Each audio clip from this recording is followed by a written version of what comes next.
Hello friends, welcome to infinite coaching classes. आज का जो ये हमारा वीडियो है जो parliament of India video series चल रहा है उसका 10th पार्ट है।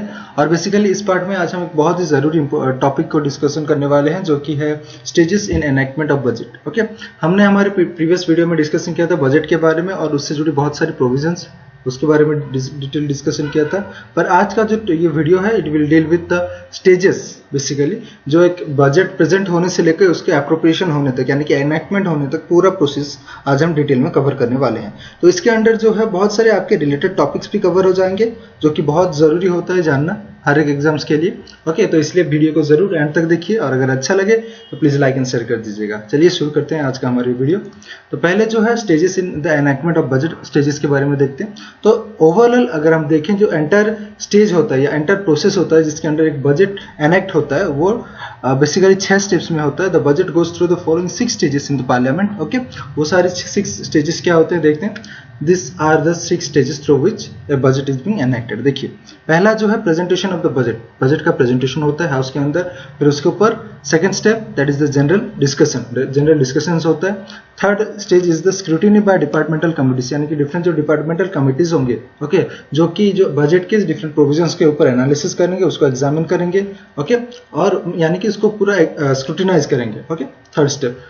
फोर्थ है voting on the demands for grants, फिर उसके ऊपर वोटिंग होगा for the demands of grants.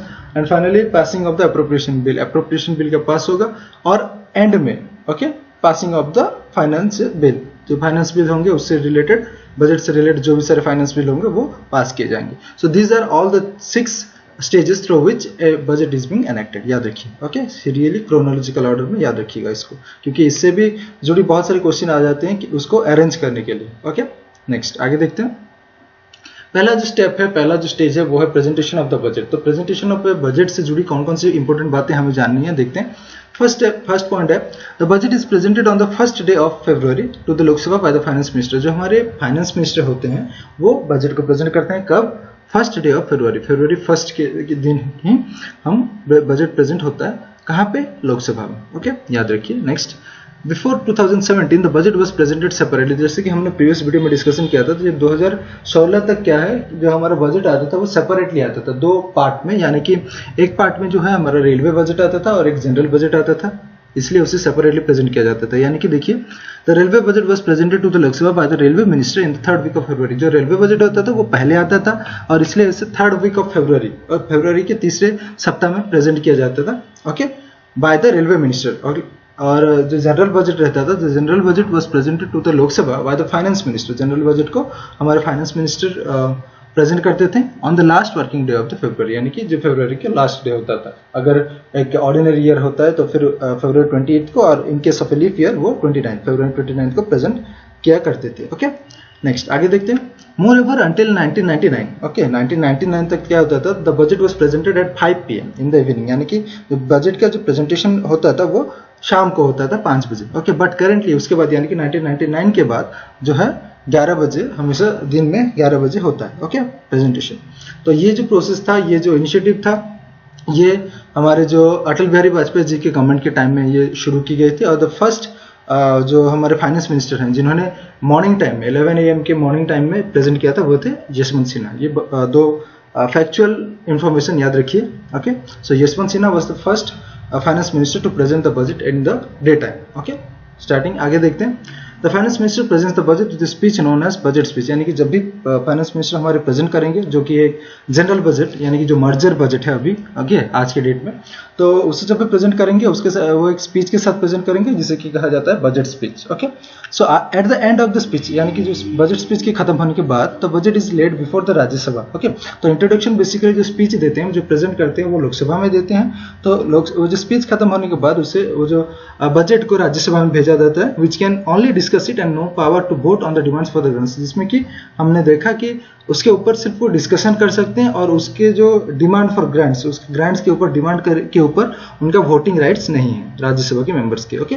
आगे देखते हैं जनरल डिस्कशन, ये हमारा सेकंड स्टेज होता है in the enactment of the budget okay. तो इसमें क्या क्या प्रोविजन से देखते हैं। पहला है जो है that general discussion on the budget begins a few days after the presentation. तो प्रेजेंटेशन होने के 2-3 दिन बाद ओके, आफ्टर फ्यू डेज जो जनरल डिस्कशन शुरू होता है. Okay, it takes place in both the houses of the parliament and last usually for 3 to 4 days.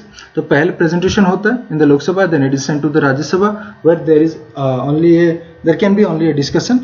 और प्रेजेंटेशन होने के 2-3 दिन बाद यानी कि फ्यू डेज लेटर उसका डिस्कशन होता है. जो डिस्कशन होता है वो generally it last for 3 to 4 days, 3 से 4 दिन तक डिस्कशन चलता है. Okay, during this stage the Lok Sabha can discuss a budget as a whole or any question of principle involve therein. तो ये जो डिस्कशन के टाइम में पूरा एंटायर बजट का डिस्कशन भी हो सकता है और फिर या फिर कोई रिलेटेड प्रोविजंस, कोई सेपरेट पार्ट वाइज भी डिस्कशन हो सकता है. Next, but no cut motion can be moved not can the budget be submitted to the vote of the house. But इसी जो जनरल डिस्कशन के दौरान तो 3-4 दिन का जो डिस्कशन होगा उसके दौरान कट मोशन इंट्रोड्यूस नहीं हो सकते. जो कट मोशन क्या है वो आगे हम डिस्कशन करने वाले हैं, देखने वाले हैं. तो कट मोशन इंट्रोड्यूस नहीं हो सकते और इससे वोटिंग, इसके ऊपर वोटिंग भी नहीं किया जा सकता during this time specially. Okay, then after that the finance minister has the general right of reply at the end of the discussion. यानी कि जो डिस्कशन चलेगा इसके आखिर में जो फाइनेंस मिनिस्टर होंगे, इससे इन्हें अगर कोई क्वेश्चंस पूछा जाता है related to the provisions of the budget, then he has the right to answer all this. Okay, तो वो उसके ऊपर आंसर करेंगे जो भी क्वेश्चंस उनसे पूछे जाएंगे. आगे देखते हैं. स्क्रूटिनी बाय डिपार्टमेंटल कमिटी जो है हमारा थर्ड स्टेज. ओके, तो स्क्रूटिनी होगा बाय डिफरेंट डिपार्टमेंटल कमिटीज. जैसे कि हमें पता है उस बजट में जो भी सारे प्रोविजंस होंगे उससे जुड़ी कोई डिपार्टमेंट्स होंगे तो वो डिपार्टमेंटल कमिटीज उसे एग्जामिन करेंगे इसी स्टेप में, इसी स्टेज में. देखिए, after the general discussion of the budget is over, जब भी उसका जो सेकंड स्टेज खत्म हो जाता है यानी कि डिस्कशन स्टेज खत्म हो जाता है, then the house are adjourn for about 3 to 4 weeks. यानी कि 3 से 4 हफ्ते तक इन्हें एडजर्न किया जाता है. जो दोनों हाउसेज होता है उसे एडजर्न किया जाता है. ओके, तो देखिए फर्स्ट जो प्रेजेंटेशन होता है, प्रेजेंटेशन होने के 2-3 दिन बाद डिस्कशन होता है. Discussion last for about 3 to 4 days. यानी कि ये जो टोटल 2 स्टेजेस कवर होते हैं इसके दौरान तकरीबन 1 week का टाइम पीरियड हो जाता है. उसके बाद जो है 3 से 4 week तक एडजर्न किया जाता है house, because during this time the whole budget will be scrutinized by the departmental committees. देखते हैं. तो during this gap period 24 departmental standing committees, okay, जो हमारे हैं 24 डिपार्टमेंटल स्टैंडिंग कमिटीज पार्लियामेंट के, वो क्या करेंगे, इसके ऊपर एग्जामिनेशन करेंगे, इसको डिस्कशन करेंगे डिटेल में. Okay, and the demand for grants of the concern minister and prepare report on them. तो जो सारे प्रोविजंस होंगे, जो सारे मिनिस्ट्रीज होंगे, उसके ऊपर एंटायर पूरा कंप्लीट एनालिसिस करेंगे, एग्जामिन करेंगे, डिस्कशन करेंगे. और उसके बाद जो है वो पर्टिकुलर मिनिस्ट्री के जो कंसर्न मिनिस्टर्स हैं उनके जो भी डिमांड है, ग्रांट्स, डिमांड फॉर ग्रांट्स है, उसके ऊपर एक रिपोर्ट बनाएंगे. ओके, ये डिपार्टमेंटल कमिटीज. तो this reports are submitted to both the houses of parliament for consideration. उसके बाद जो है ये जो रिपोर्ट वो सबमिट करेंगे डिफरेंट हाउसेज में, यानी कि लोकसभा और राज्यसभा में, उनके कंसिडरेशन के लिए. फिर the standing committee established in 1993 and expanded in 2004 makes parliamentary financial control over ministers much more detailed, close, in-depth and comprehensive. Okay, जो ये 24 स्टैंडिंग डिपार्टमेंटल कमिटीज बनाए गए थे 1993 में और उसे लेटर ऑन एक्सपेंड भी किया गया था 2004 में. तो इनके पास एक पावर है, इनके पास वो कंट्रोल है. Okay, makes parliamentary financial control over ministers के ऊपर भी, ताकि वो डिटेल में, क्लोजली, इन डेप्थ पूरा कॉम्प्रिहेंसिव एनालिसिस कर सके. ओके, पूरे सारे प्रोविजंस का. तो ये पावर है, ये जो प्रिविलेजेस, ये पावर्स दिया गया है वो कमिटीज को. Okay, moving ahead. फोर्थ जो हमारा स्टेज है वो है voting on demand for grants. Okay, तो फोर्थ स्टेज में जो है हमारा वोटिंग होगा डिमांड फॉर ग्रांट्स के अंदर. देखते हैं. In the light of the report the departmental standing committees the Lok Sabha takes up voting for demand grants. तो after the submission of the report by the different departmental committees, जो हमारे departmental committees होंगे उनके report submission के बाद जो लोकसभा होता है उसके वहाँ पे वोटिंग होता है डिमांड राइट्स. ओके, तो जो भी मिनिस्टर्स के जो भी पर्टिकुलर प्रोविजंस के लिए जो भी डिमांड होगा उसके ऊपर वोटिंग होगा. ओके, इस स्टेज में the demands are presented ministry wise. तो जो डिमांड्स होंगे वो ministry wise, department wise present किए जाएंगे. A demand becomes a grant after it is been duly approved. तो जो भी डिमांड होंगे, ओके, जो भी डिमांड होंगे फॉर द फाइनेंस, उसके ऊपर वोटिंग जो इससे भी होगा. अगर ये ड्यूली वोटेड हो जाता है, मेजोरिटी के साथ वोटिंग पास हो जाता है, देन इन दैट केस वो ग्रांट मिल जाएगा, it will become a grant. Okay, next. The voting of demands for grants is the exclusive privilege of Lok Sabha. जैसे कि हमने डिस्कशन कर चुके हैं ये पॉइंट ऑलरेडी, कि जो वोटिंग राइट्स होता है वो लोकसभा के पास ही होता है, and the Rajya Sabha has no power of voting the demands. Rajya Sabha में वोटिंग राइट्स नहीं दिया गया है. Okay, next. The voting is confined to the votable part of the budget. एक और प्रोविजन है इससे जुड़ी, जो कि जो भी बजट होगा उसकी जो भी पार्ट वोटेबल है, यानी कि जिसके ऊपर वोटिंग हो सकता है, वही पार्ट के ऊपर ही वोटिंग होगा. जैसे कि देखिए हमने पिछले वीडियो में डिस्कशन किया था कि the expenditure charged on the consolidated fund of India is not submitted to vote. तो हमारे कंसोलिडेटेड फंड ऑफ इंडिया की जो एक्सपेंडिचर चार्ज होता है उसके ऊपर वोटिंग राइट्स नहीं है, तो इसके ऊपर वोटिंग नहीं हो सकता। ओके, जो कि different salaries and allowances of different authorities के ऊपर से डील करता है, के बारे में डील करता है, तो उसके ऊपर वोटिंग का कोई भी राइट नहीं है, इसलिए वो that part is not votable. Okay, so only the votable part will be voted in the Lok Sabha. Okay, next step, each demand is voted separately by the Lok Sabha. तो जो भी, जैसे कि हमने देखा कि सारे मिनिस्ट्रीज के जो डिफरेंट डिमांड्स होंगे, डिफरेंट डिमांड ऑफ ग्रांट्स होंगे, सबके ऊपर सेपरेटली वोटिंग होंगे। Okay, and during this stage the members of parliament can discuss the detail of the budget. और जो एमपीज होंगे वो डिटेल में इससे डिस्कशन भी कर सकते हैं। They can also move motions to reduce any demand for grants. अगर उन्हें लगता है, यानी कि ऑपोजिशन को लगता है कि किसी भी पर्टिकुलर ग्रांट को कम करना है, डिमांड ऑफ ग्रांट को कम करना है, यानी कि इतना पैसा नहीं देना है पर्टिकुलर प्रोविजन के लिए, then they can move certain motions, okay, जिन्हें हम कट मोशंस कहते हैं। ओके, तो चलिए कट मोशंस के बारे में थोड़ा सा जान लेते हैं। कट मोशंस जो होते हैं generally it is of 3 categories और 3 टाइप्स। ओके, पहला जो है पॉलिसी कट मोशन, फिर है इकोनॉमिक कट मोशन और एक है टोकन कट मोशन। तो इनके प्रोविजंस क्या हैं, ये क्या होते हैं, इसके ऊपर थोड़ा सा डिस्कशन कर लेते हैं। तो पहला जो कट मोशन है वो है पॉलिसी कट मोशन। तो it represent the disapproval of A policy. अगर किसी पॉलिसी के ऊपर कोई डिसअप्रूवल हो अपोजिशन का, यानी कि कोई पॉलिसी की वजह से कुछ means it is not going to be too fair with the citizens. Okay, साधारण जो लोगों के लिए कोई प्रॉब्लम होने वाला है, ओके, और it is not to be that beneficial for the society, okay, या फिर सोसाइटी के ऊपर कोई हार्मफुल इफेक्ट उसका पड़ने वाला है, देन इन दैट केस ये पूरा एंटर पॉलिसी को डिसअप्रूव कर सकते हैं। ओके, तो उसके अगर वो पॉलिसी डिसअप्रूव होता है तो उसके रिलेटेड जो भी डिमांड होंगे वो भी सारे डिसअप्रूव हो जाएंगे, कैंसिल हो जाएंगे। ओके, तो ये है पॉलिसी कट मोशन, यानी कि पॉलिसी को ही रिजेक्ट कर देते हैं। In that instance that the amount of the demand be reduce to 1, यानी कि हम बिल्कुल ही कुछ भी नहीं देंगे। Okay, that is the demand of the opposition, कि वो कट कर देते हैं, तो पॉलिसी को ही कैंसिल आउट कर देते हैं। Okay, so that is all about policy cut motion. Next है economic cut motion. Economic cut motion में क्या होता है, it represents the economy that can be affected in the proposed expenditure. अगर बजट में कोई एक्सपेंडिचर प्रपोज किया गया हो जो कि इंडिया की इकोनॉमी के लिए या फिर कंट्री के इकोनॉमी के लिए एक खतरा बन सकता है, इकोनॉमी को हार्म कर सकता है, which can affect the economy, तो इन दैट केस क्या होगा कि आपके जो इकोनॉमिक कट मोशन पास करेंगे अपोजिशन, और वो कहेंगे कि इस जो प्रोविजन है, ये जो एक्सपेंडिचर है जो भी प्रपोज किया गया है बजट में, इसके इंप्लीमेंट होने से particular such and such economical crisis होने वाला है, या फिर हमारे इकोनॉमी को इसको हैम्पर होने वाला है, तो उससे जुड़ी वो इकोनॉमिक कट मोशन इंट्रोड्यूस कर सकते हैं। Okay, and it states that the amount of the demand be reduced by specific amount. अगर कोई किसी भी पॉलिसी या प्रोग्राम या स्कीम्स के लिए कुछ ज़्यादा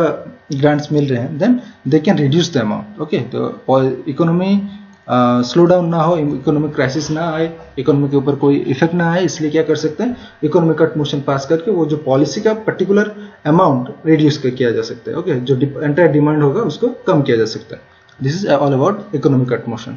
जो तीसरा है वो है टोकन कट मोशन, यानी कि इट वेंटिलेट्स स्पेसिफिक ग्रीवियंस।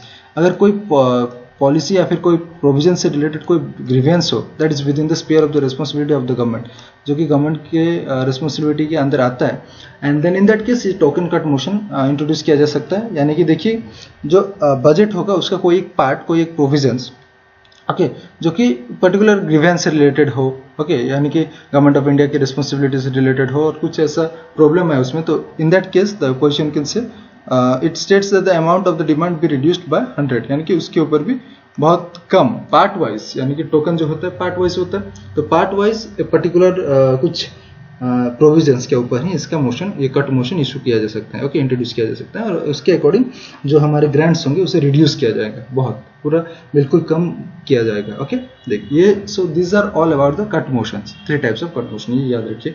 नेक्स्ट जो है conditions for a cut motion. जो अपोजिशन होता है कट मोशन इंट्रोड्यूस कर सकते हैं, बट ऐसे ही किसी भी टॉपिक, किसी भी प्रोविजन के ऊपर वो कट मोशन इशू नहीं कर सकते। उनके लिए भी जो कट मोशन इंट्रोड्यूस करने के लिए भी कुछ कंडीशंस रहते हैं। ओके, अगर वो कंडीशन सेटिस्फाई कर रहे हैं, then in that case only the cut motions can be introduced. तो देखते हैं वो सारे कंडीशंस क्या है। So number 1, it should relate to one demand only. कोई भी एक डिमांड के लिए होना चाहिए जो कट मोशन होगा, it should be particularly specific to one demand. Second जो है, it should be clearly expressed and should not contain arguments or defamatory statements. तो ये जो कट मोशन होंगे इसमें आर्ग्यूमेंट्स नहीं होना चाहिए, ओके, और डिफेमेटरी यानी कि कोई डिफेम करने वाला स्टेटमेंट्स नहीं होना चाहिए। ओके, यानी कि गवर्नमेंट ऑफ इंडिया को डिफेम करने वाला या फिर कोई उससे जुड़ी प्रोविजंस को, लॉज को डिफेम करने वाला कोई स्टेटमेंट नहीं होना चाहिए इसमें। And it should be clearly expressed, यानी कि जो भी कट मोशन, जो भी पर्पज के लिए आप कट मोशन इंट्रोड्यूस कर रहे हैं वो क्लियरली एक्सप्रेस्ड होना चाहिए। तीसरा जो है, it should be confined to one specific matter, जिसकी हमने देखा वन डिमांड ओनली और वन स्पेसिफिक मैटर के ऊपर है ये कन्फाइंड रहना चाहिए। It should not make suggestions for the amendment or repeal of the existing law, जो भी एग्जिस्टिंग हमारे लॉज हैं ओके उसको अमेंड करने के लिए, चेंज करने के लिए या फिर हटाने के लिए, अमेंड और रिपील करने के लिए कोई सजेशंस नहीं होना चाहिए किसी भी कट मोशन में। This is also a condition. Fifth condition is that it should not refer to a matter that is not primarily the concern of the union government, यानी कि अगर कोई मैटर जो कि प्राइमरी कंसर्न नहीं है union government का, यानी कि सेंट्रल गवर्नमेंट का मेजर टॉपिक ऑफ कंसर्न नहीं है, मैटर ऑफ कंसर्न नहीं है, देन इन दैट केस वो जो मैटर है वो कट मोशन के अंदर आप रेफर नहीं कर सकते। It should not refer a matter that is not primarily the concern of the union government. Okay. Next कौन कौन से conditions हैं? Next है देखिए number 6, it should not relate to the expenditure charge on the consolidated fund of India. तो हमारे जो हमने जैसे कि डिस्कशन किए थे अभी, जो एक्सपेंडिचर चार्ज के ऊपर कोई भी कट मोशन इशू नहीं किया जा सकता, यानी कि उससे रिलेटेड कोई भी अगर प्रोविजंस हो, जैसे कि सैलरी एंड अलाउंसेस ऑफ जो हमारे हायर अथॉरिटीज हैं, president, vice president, speaker, okay, deputy speaker, हमारे सुप्रीम कोर्ट के जजेस, उनसे रिलेटेड जो सैलरीज एंड अलाउंसेस हैं, पिछले क्लासेस में हम जो जैसे कि डिस्कशन कर चुके हैं, जो भी सारे एक्सपेंडिचर चार्ज हैं, अगर उनसे जुड़ी कोई भी प्रोविजंस के ऊपर आप कट मोशन इंट्रोड्यूस नहीं कर सकते। Okay, it should not be related to that. It should not relate to a matter that is under execution by court, अगर कोई भी मैटर कोर्ट के एग्जीक्यूशन में हो, कोर्ट के जुरिस्डिक्शन के अंडर आ रहा हो, तो उसके ऊपर भी आप कट मोशन इशू नहीं कर सकते। Next, it should not raise a question of privilege, privilege से जुड़ी भी कोई भी मैटर या फिर कोई भी क्वेश्चन रेज नहीं किया जा सकता है। Next, it should not revive discussion on a matter on which a decision has been taken in the same session, अगर उसी सतह में, उसी मीटिंग में, उसी सेशन में क्या है कि कोई एक डिसीजन ऑलरेडी लिया गया है, कोई एक मैटर के ऊपर डिसीजन लिया गया है, ओके, तो उसको रिवाइव किया नहीं जा सकता, उसको फिर से उसके ऊपर यानी कि उस डिसीजन को इशू करके, उस डिसीजन को वापस इंट्रोड्यूस करके उसके ऊपर कट मोशन नहीं किया जा सकता। Okay, it should not revive decision on a matter on which decision has already been taken, जिसके ऊपर ऑलरेडी डिसीजन लिया जा चुका है, उसके ऊपर आप फिर से कट मोशन इशू करके डिस्कशन नहीं कर सकते। Okay, next, it should not relate to a trivial matter, कोई ट्रिवियल मैटर के ऊपर भी रिलेटेड नहीं होना चाहिए। ये सब कंडीशंस हैं जो कि आपको थोड़े बहुत जानना जरूरी है, ओके, क्योंकि इनसे जुड़ी बहुत सारे क्वेश्चंस बनते हैं। Okay, next, voting on demand for grants. Okay, फिर उसके बाद जो है नेक्स्ट स्टेज वोटिंग होगा डिमांड फॉर ग्रांट्स के लिए। तो वोटिंग के अंदर क्या आते हैं, देखिए, the significance of A cut motion lies in, जो हमारे अभी हमने देखे कि जो कट मोशन होता है, ओके, उसका सिग्निफिकेंस क्या है, ओके, सिग्निफिकेंस क्यों होता है कट मोशन। तो basically first is the facilitating the initiation of concentrated discussion on a specific demand for grants, यानी कि जो पर्टिकुलर डिमांड है ग्रांट के लिए वो कितना जस्टिफाइड है वो प्रूफ करने के लिए, उसको देखने के लिए। ओके, और दूसरा है upholding the principle of responsible government, एक रेस्पॉन्सिबल गवर्नमेंट बने by proving the activities of the government, जो भी हमारे रूलिंग पार्टी है वो अपनी मनमानी ना करे। ओके, जो भी पॉलिसीज बनाएंगे, जो भी ग्रांट्स वो डिमांड करेंगे वो जस्टिफाइड होना चाहिए। ओके, जितना चाहिए उतना होना चाहिए।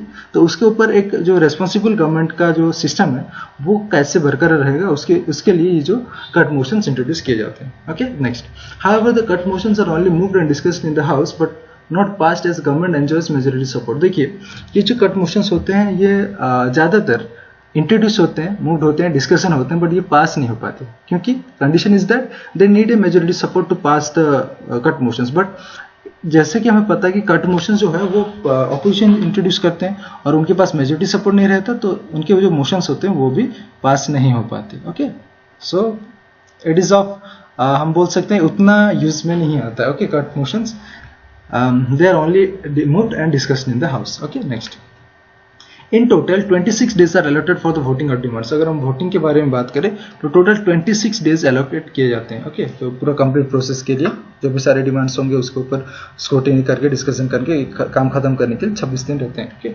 so on the last day the speaker puts all the remaining demands to vote and disposes them whether they have been discussed by the member or not। देखिए, हमने जैसे कि देखा कि जो टोटल डेज होते हैं वो 26 डेज होते हैं। अगर 26 डेज के अंदर कंप्लीट होने वाला है, यानी कि 26 दिन खत्म होने वाला है, और बहुत सारे जो डिमांड्स हैं, ग्रांट्स हैं, ओके, डिमांड्स और फॉर ग्रांट्स हैं, उसके ऊपर वोटिंग अभी भी नहीं हुआ है, देन इन दैट केस क्या होता है, जो लास्ट डे होता है, लास्ट डे में speaker puts all the remaining demands, जो भी सारे रिमेनिंग डिमांड्स होंगे उसके ऊपर कंप्लीट वोटिंग हो जाएगा एक ही साथ। To dispose them whether they have been discussed by the member or not, चाहे वो डिस्कस्ड हुआ हो कि नहीं हुआ हो, due to the shortage of time, due to the want of time, all the demands are put to vote at a time. जो भी सारे रिमेनिंग डिमांड्स होंगे उसको एक ही साथ वोटिंग के लिए इंट्रोड्यूस किया जाएगा। Okay, and dispose them whether they have been discussed or not, चाहे डिस्कशन हुआ हो या नहीं हुआ हो। ओके, ये एक पॉइंट याद रखिए। मैक्सिमम टाइम पीरियड है 26 days. Okay, next, this is known as guillotine. इसके बारे में भी हम ऑलरेडी प्रीवियस वीडियो में देख चुके हैं, जो हमारे क्लोजर मोशंस में different types of closure motions discussion किए थे, उसके अंदर गिलोटिन क्लोजर का भी एक जिक्र किए थे हमने, जिसमें कि ओवरऑल सारी चीज़ों को एक साथ कवर किया जाता है, चाहे डिस्कस्ड हुआ हो या नहीं हुआ हो। ओके, तो गिलोटिन डिक्लोजर के बारे में हम ऑलरेडी डिस्कशन कर चुके हैं। तो this is known as guillotine, ये जो प्रोसेस होता है इसे गिलोटिन कहते हैं। Next, passing of appropriation bill. Okay, जो हमारा फिफ्थ स्टेप है, पासिंग ऑफ एप्रोप्रिएशन बिल। इसमें क्या होता है? The constitution states that no money shall be withdrawn from the consolidated fund of India except under the appropriation made by the law. यानी कि आप कंसोलिडेटेड फंड ऑफ इंडिया से कोई भी पैसा, कोई भी मनी विड्रॉ नहीं कर सकते accept under appropriation made by law, यानी कि जो भी लॉ है, जो भी उसका अंडर प्रोसीजर है, उस प्रोसीजर को किए बिना आप विड्रॉ नहीं कर सकते। Okay, next, accordingly the appropriation bill is introduced to provide for the appropriation out of the consolidated fund of India all money required to meet। यानी कि देखिए, जैसे कि अकॉर्डिंग टू दिस लॉ जो कि कॉन्स्टिट्यूशन में मेंशन है, उसके हिसाब से अगर हम देखें, पैसा विड्रॉ करने के लिए, पैसा यूज करने के लिए, विड्रॉ करने के लिए आपको एप्रोप्रिएशन बिल को इंट्रोड्यूस करना पड़ेगा। और अगर एप्रोप्रिएशन बिल पास होता है तभी आप कंसोलिडेटेड फंड ऑफ इंडिया से विड्रॉ कर सकते हैं मनी। ओके, तो all money required to meet, जो भी जरूरी होता है, तो कौन कौन सा मनी होता है जो कि जरूरी, किस लिए जरूरी, देखते हैं। The grants voted by the Lok Sabha, जो भी हमारे ग्रांट्स होंगे, ओके, जो भी डिफरेंट मिनिस्ट्रीज के या फिर डिफरेंट प्रोविजंस के लिए जो भी डिमांड फॉर ग्रांट्स जिसके ऊपर वोटिंग पास हो चुके होंगे, वो सारे एक्सपेंडिचर को मीट करने के लिए, उस सारे एक्सपेंडिचर को के ऊपर पैसा खर्च करने के लिए आपको मनी चाहिए, तो वो मनी के लिए एक एप्रोप्रिएशन बिल इंट्रोड्यूस किया जाएगा। ओके, दूसरा जो है the expenditure charge on the consolidated fund of India, तो इसके ऊपर तो वोटिंग नहीं हो सकता ना, तो इसलिए ये जो एक्सपेंडिचर चार्ज, इसके जो चार्जेस के लिए, यानी कि जो salary and allowances of different higher officials, higher authorities के लिए भी वो आपको ये मनी की जरूरत होती है, जो कि कंसोलिडेटेड फंड ऑफ इंडिया से लिया जाता है। Okay, so no such amendment can be proposed to the appropriation bill in either of the house of the parliament that will have the effect of varying the amount or altering the destination of any granted voted or of varying the amount of any expenditure charged on the consolidated fund of India। ये important point देखिए।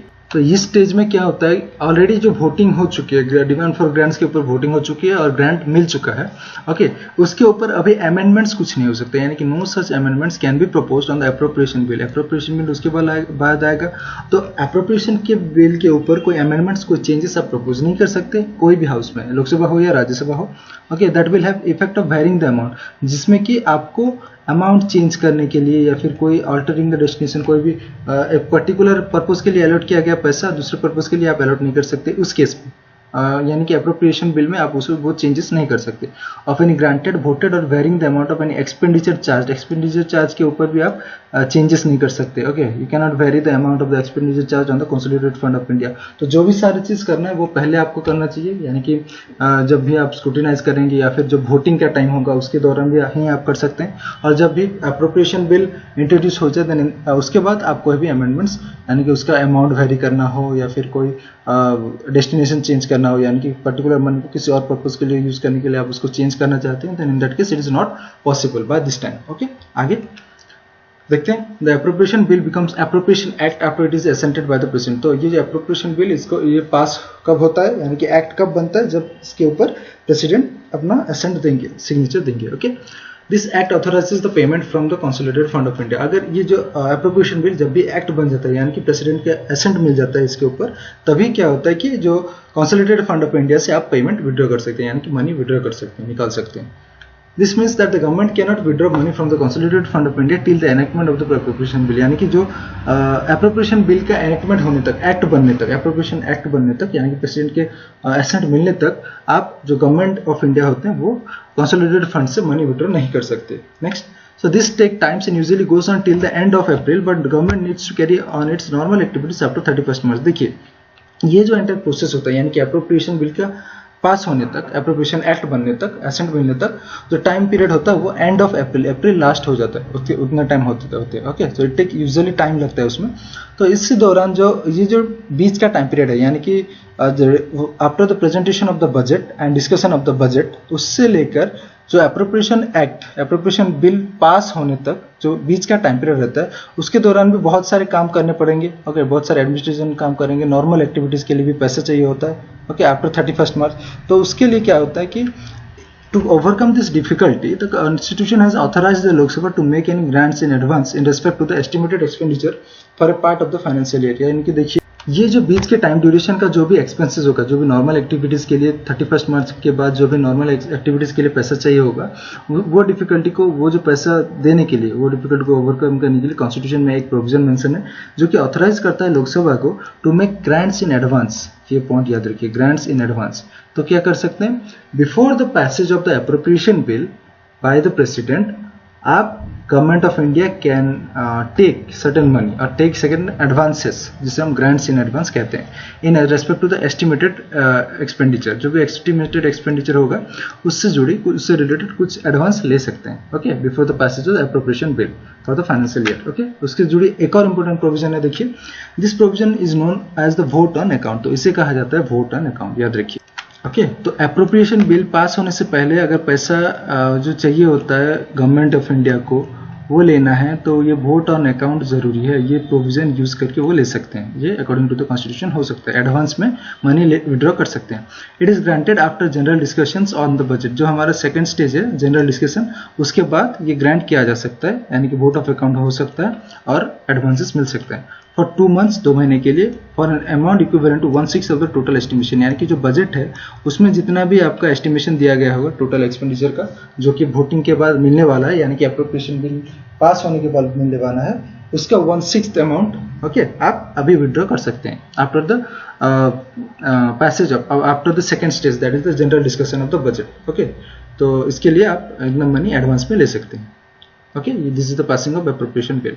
Next is passing of the finance bill, the final step of enactment of a budget. Okay, देखते हैं इसमें, the finance bill is introduced to give effect to the financial proposals for the government of India for the following year. The finance bill जो होता है, जो भी हमारे financial proposals हो गए बजट में, यानी कि गवर्नमेंट ऑफ इंडिया की तरफ से जो भी फाइनेंशियल प्रोपोजल होंगे, उसे एनेक्ट करने के लिए, ओके, उसे इफेक्ट में लाने के लिए, उसे इंप्लीमेंट करने के लिए हमारा फाइनेंस बिल पास होना बहुत जरूरी होता है। Okay, so it is subjected to all the conditions applicable to a money bill. तो नॉर्मली जैसे कि मनी बिल पास होने के लिए जो भी सारे कंडीशंस, जो भी सारे क्राइटेरिया, जो भी सारे प्रोसेस होते हैं, उस हिसाब से फाइनेंस बिल भी हमारे पास होते हैं। तो हमने ऑलरेडी डिस्कशन कर चुके हैं ये जो फाइनेंस बिल का पैसेज और उससे जुड़ी बहुत सारे प्रोविजंस, ओके, प्रीवियस वीडियोस में।